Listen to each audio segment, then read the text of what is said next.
ہم کوئی اہم فیصلہ کر لیں گے۔ پھر میں نے دوستانہ انداز میں اس سے پوچھا، اس وقت تمہاری مالی پوزیشن کیا ہے؟ میرے پاس کچھ رقم ہے، وہ میرے سوال کا مقصد سمجھتے ہوئے بولا، 5,000 روپے میں کافی دن تک میں بہت اچھا گزارا کر سکتا ہوں۔ ادھر صدر میں درمیانے درجے کا ایک ہوٹل ہے جہاں میں پہلے بھی 2 مرتبہ ٹھہر چکا ہوں۔ آپ کے مشورے کے مطابق فی الحال وہی قیام کر لیتا ہوں۔ ٹھیک ہے، میں نے مطمئن انداز میں سر ہلایا۔ اس عارضی قیام کے دوران میں تم اپنے اور اپنے مستقبل کے بارے میں بھی کوئی فیصلہ کر لو۔ آئندہ زندگی کی پلاننگ کے سلسلے میں تمہیں جہاں بھی میری مدد کی ضرورت پیش آئی، میں تمہارے کام آ کر بہت خوشی محسوس کروں گا۔ پھر میں نے اس سے اس ہوٹل کا نام پتہ پوچھا جہاں وہ قیام کا ارادہ رکھتا تھا۔ مذکورہ ہوٹل صدر کے کلب میں واقع تھا۔ میر بخش اپنے سابق آقا وڈیر اکبر سمت کے ساتھ کئی مرتبہ صدر آ چکا تھا اور اس ہوٹل سے واقف بھی تھا۔ کھانا ختم ہو چکا تو بوٹا سنگھ ہم سے رخصت کی اجازت مانگنے لگا۔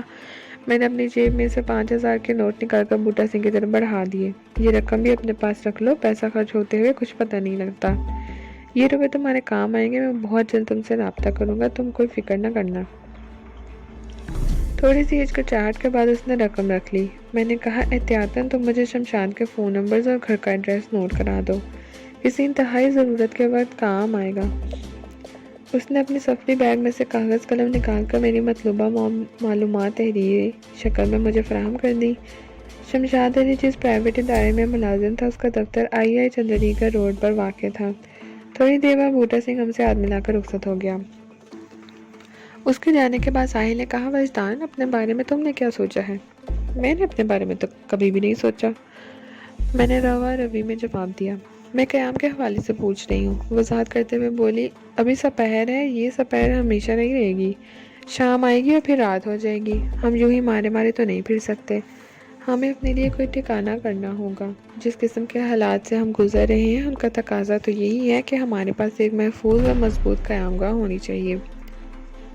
محفوظ اور مضبوط قیام گاہ، میں نے ساحل کے کہے ہوئے الفاظ لیلے لب دہرائے۔ میر بخش چونک اٹھا۔ اس نے کہا، سائیں، سب سے زیادہ مضبوط اور محفوظ ٹھکانہ تو ہمیں قاضی سلطان کا دوست ہی فراہم کر سکتا ہے۔ ہمیں پہلی فرصت میں منہاس باقر سے رابطہ کرنا چاہیے، وہ کراچی کی ایک معروف اور طاقتور شخصیت ہے۔ تم ٹھیک کہتے ہو میر بخش۔ یہ کہتے ہوئے میں اٹھ کر کھڑا ہو گیا۔ وجدان، تم کہاں جا رہے ہو؟ منہاس باقر سے رابطہ کرنے، میں نے جواب دیا اور کہا، اس ریسٹورنٹ کے برابر میں ایک PCO دیکھا تھا، تم لوگ یہیں بیٹھو، میں قاضی سلطان کے دوست کو فون کر کے آتا ہوں۔ پھر میں فیملی کیبن سے نکل کر ریسٹورنٹ سے باہر آ گیا۔ اپنی جیب میں سے میں نے وہ پرچہ نکالا جس پر منہاس باقر کے بنگلے کا ایڈریس، اس کے گھر اور دفتر کے فون نمبرز قاضی نے مجھے لکھ کر دیے تھے۔ اسی کاغذ کے ایک کونے میں قاضی سلطان کا فون نمبر بھی درج تھا۔ اس نمبر پر نگاہ پڑتے ہی میرا دھیان بنی سر کی طرف چلا گیا۔ ہم رات کے آخری پہر قاضی کی حویلی سے بڑے پراسرار انداز میں روانہ ہوئے تھے۔ نیلگری کی زبان دہانی پیش آنے والے حالات کے بارے میں مجھے پیش کی جو معلومات حاصل ہوئی تھیں، وہ بہت سنسنی خیز تھیں۔ موٹی توند والا مرتشی DSP قاضی کی حویلی پر ریڈ کر کے مجھے رنگے ہاتھوں پکڑنے والا تھا۔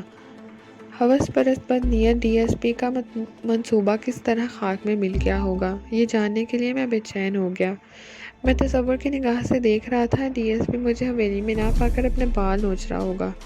میں ایک مرتبہ پھر اسے چوٹ دے آیا تھا، وہ اپنے زخم چاٹنے کے سوا اور کچھ نہیں کر سکتا۔ نیلگری اگر بر وقت مجھے حالات کی سنگینی کے بارے میں آگاہ نہ کرتی تو میں بیٹھے بٹھائے بہت بڑی مصیبت میں گرفتار ہو جاتا۔ نیلگری کے تعاون اور رہنمائی سے میں نے ڈائری بھی حاصل کر لی اور خود سمیت اپنے ساتھیوں کی جان بچانے میں بھی کامیاب رہا۔ نیلگری نے ہمیشہ مجھے فائدہ پہنچایا تھا، لیکن اس کی مدد حاصل کرتے ہوئے میں ایک بے نام سے اضطراب میں مبتلا ہو جاتا تھا۔ مجھے یوں محسوس ہوتا تھا میں کوئی ننھا بچہ ہوں اور نیلگری کسی تجربہ کار جہاں دیدہ عورت کی طرح مجھے گائیڈ کر رہی ہے، زمانے کی اونچ نیچ سمجھا رہی ہے اور قدم قدم پر میری مدد کر رہی ہے۔ مجھے لگتا جیسے میں اس کی انگلی پکڑ کر چل رہا ہوں۔ یہی احساس مجھے بے چین اور مضطرب رکھتا تھا۔ میں ابتدائی عمر ہی سے اپنی مرضی کا مالک تھا، من مانیاں کرتا آیا تھا۔ لڑکپن میں ہی میں دارا جیسے منجھے ہوئے شخص سے میرا پالا پڑا اور میں اس سے نمٹتا رہا تھا۔ میں نے اکثر دوسروں کی مدد کی تھی، ان کے کام آیا تھا۔ شاید خود مختار اور آزاد زندگی گزارنے کے سبب میرا مزاج ایسا بن گیا تھا کہ نیلگری کی مدد اور گائیڈنس سے میں الجھ جاتا تھا اور مجھے یہ سب کچھ اچھا نہیں لگتا تھا۔ میں نے کئی مرتبہ سوچا تھا نیلگری سے مدد نہیں لوں گا، لیکن پھر وہ منم سے میرے حالات میں اس طرح کھوٹتی تھی کہ میں اس کے بات سے ماننے کے لیے مجبور ہو جاتا۔ پتہ نہیں وہ مجھ سے کیا کیا منوانا چاہتی تھی۔ آثار تو بہت سنسنی خیز اور تشویشناک تھے۔ بعض اوقات میں اس کے عزائم کے بارے میں سوچ کر انہیں مخمصے میں پڑ جاتا۔ گزشتہ رات والی ملاقات میں وہ کھل گئی تھی۔ میں نے واضح الفاظ میں مجھ سے محبت کا دعویٰ کیا اور مجھے یقین دلانے کی کوشش کرتی رہی کہ اس کے سوا اور کوئی عورت میری خلوت کی ساتھی نہیں بن سکتی۔ میرے زہریلے پن کے بارے میں اس نے جو انکشاف کیا تھا اسے رد کرنا حقیقت کو جھٹلانے کے مترادف تھا۔ میں نیلگری کے سنگین حالات کو ذہن میں بسائے پی سی او میں داخل ہو گیا۔ ساحل اور میر بس سے میں یہ کہہ کر آیا تھا کہ منہاس باقر کو فون کروں گا، لیکن یہاں پہنچ کر میرا ارادہ بدل گیا اور میں نے آپریٹر سے قاضی سلطان کی حویلی کا نمبر ملانے کو کہا۔ لاشعوری تجسس نے مجھے وہاں کے حالات جاننے کے لیے مجبور کر دیا۔ چند سیکنڈ کے بعد آپریٹر نے چھوٹے سے بوتھ میں رکھے ٹیلی فون سیٹ کی جانب اشارہ کرتے ہوئے کہا، آپ کا نمبر مل گیا ہے، بات کر لیں۔ میں نے بوتھ کا دروازہ بند کر کے ریسیور اٹھایا۔ ہیلو کے جواب میں قاضی سلطان کی آواز میری سماعت سے ٹکرائی۔ وہ فوراً مجھے پہچان گیا اور ہچھاں خیز لہجے میں بولا، سائیں تم کہاں ہو؟ میں کراچی میں ہوں، میں نے بتایا، اور بالکل خیریت سے ہوں، آپ اپنی سنائیں۔ وہ پرجوش انداز میں بولا، سائیں یہاں تو خوب ہنگامہ خیزی رہی۔ شادپلی والے ڈی ایس پی نے منی سر کے تھانہ انچارج کی مدد سے میری حویلی پر دھاوا بول دیا تھا۔ ایک لمحے کو رک کر اس نے پوچھا، مگر تم راتوں رات اپنے ساتھیوں کو لے کر کہاں غائب ہو گئے تھے؟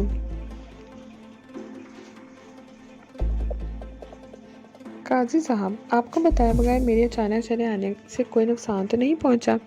میں نے اس کے سوال کا جواب دینے کے بجائے پوچھا۔ وہ جلدی سے بولا، نہیں، بلکہ تم لوگوں کی غیر موجودگی میں حالات کو ٹیکل کرنا میرے لیے آسان ہو گیا تھا، اسی لیے تو میں وہاں سے نکل آیا تھا۔ میں نے کہا، او خدا کے بندے، اگر تمہیں جانا ہی تھا تو مجھے بتا کر بھی جا سکتے تھے۔ وہ میٹھی ناراضی سے بولا، میں تمہارے لیے بہت پریشان ہوتا رہا ہوں۔ میں نے کہا، قاضی صاحب آپ کو بتانے کا وقت بالکل نہیں تھا، مجھے ایک بے چینی سی لگی تھی۔ میری چھٹی اس نے مجھے بار بار فون کر رہی تھی کہ مجھے صبح ہونے سے پہلے وہاں سے نکل جانا چاہیے، ورنہ کینہ پرور ڈی ایس پی کوئی بھی مصیبت کھڑی کر سکتا ہے۔ میں نے اپنے خدشات کے بارے میں آپ کو بھی بتایا تھا۔ ہاں مجھے یاد ہے، تم نے اس سلسلے میں بات کی تھی۔ وہ تائید کرتے ہوئے بولا، مگر میں سمجھ رہا تھا میرا سالہ ایس پی اس معاملے کو سنبھال لے گا۔ میں سوچ بھی نہیں سکتا تھا کہ وہ بازار ڈی ایس پی اپنے خیر خواہ ڈی آئی جی تک پہنچ جائے گا۔ ڈی ایس پی کے کمینے پر نے حالات کو پلٹ دیا۔ میرا سالہ بھی اسی وجہ سے رات کے کھانے پر نہیں آ سکا۔ وہاں عمر کوٹ میں اونچے پیمانے پر میٹنگز چل رہی تھیں۔ بہرحال یہ بتائیں قاضی صاحب، ڈی ایس پی کے ریڈ کے کیا نتائج نکلے؟ وہ اطمینان بھری سانس خارج کرتے ہوئے بولا، سب کچھ خیریت سے نمٹ گیا۔ تم لوگوں کی غیر موجودگی نے معاملہ بالکل صاف اور سیدھا کر دیا۔ پولیس کے سامنے میں نے وہی کہانی پیش کی جو ہمارے درمیان طے ہوئی۔ تم اور تمہارے ساتھی کٹ ہو گئے۔ میں نے سارا ملبہ وڈیرہ اکبر سومت پر ڈال دیا۔ اسی کے وہاں پر منگل سنگھ نامی ایک ڈاکو نے میری بیٹی ممتاز کو اغوا کیا تھا۔ مقامی تھانے دار میرے اور اکبر سومت کے درمیان سال ہا سال سے پلنے والی دشمنی سے واقف ہے۔ پھر اس کے تھانے میں ممتاز کے اغوا کی رپورٹ بھی درج تھی۔ میں نے یہی موقف اختیار کیا کہ میرے آدمیوں نے وڈیرہ اکبر سومت اور اس کے ساتھی تارا پر قابو پا کر ممتاز کو ان کے قبضے سے نکالا ہے۔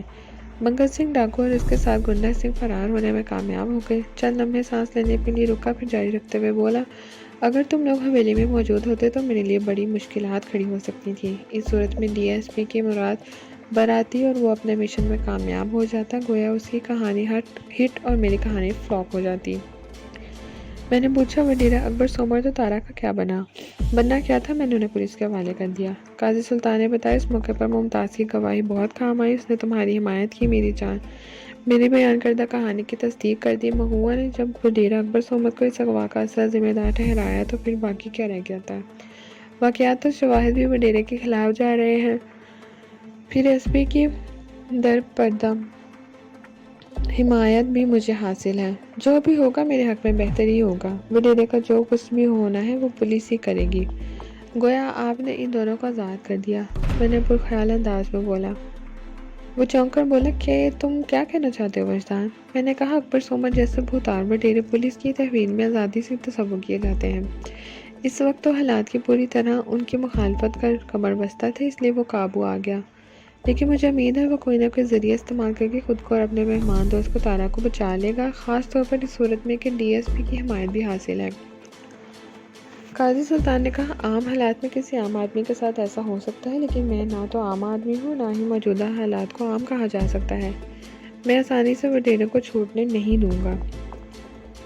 اللہ کرے ایسا ہی ہو۔ میں نے قاضی سلطان سے زیادہ بحث کرنا مناسب نہ سمجھی۔ وہ پورے وثوق سے بولا، وجدان تم دیکھ لینا، انشاءاللہ ایسا ہی ہوگا۔ میں ٹیلی فون پر بات تو قاضی سلطان سے کر رہا تھا، لیکن میری چشم تصور میں مدھوری دکشت کے سراپا والی وہ دلکش اور دل نشین لڑکی گھوم رہی تھی جس کا نام ممتاز تھا۔ وہ قدم قدم پر میری حمایت پر کمر بستہ تھی۔ اس کی صورت متاثر کن تھی ہی، اس کا عمل بھی مجھے بہت متاثر کر رہا تھا۔ وہ ایک مرتبہ سامنے آنے کے بعد حویلی کے کسی نہایت خفیہ حصے میں جا چھپی تھی اور وہیں بیٹھ کر میرا کیس لڑ رہی تھی۔ عجیب حساس شناس لڑکی تھی وہ۔ ریسیور میں ابھرنے والی قاضی سلطان کی آواز نے مجھے خیالوں سے چونکا دیا۔ وہ پوچھ رہا تھا، وجدان ایک بات سچ سچ بتاؤ۔ ہاں پوچھے، آپ سے دوستی کی ہے تو بات بتانی پڑے گی، میں نے محتاط انداز میں کہا۔ اسی کے ساتھ ہی پارٹ نمبر 5 اختتام پذیر ہوتا ہے۔ ناول کا بقیہ حصہ پارٹ 6 پر سماعت فرمائیے۔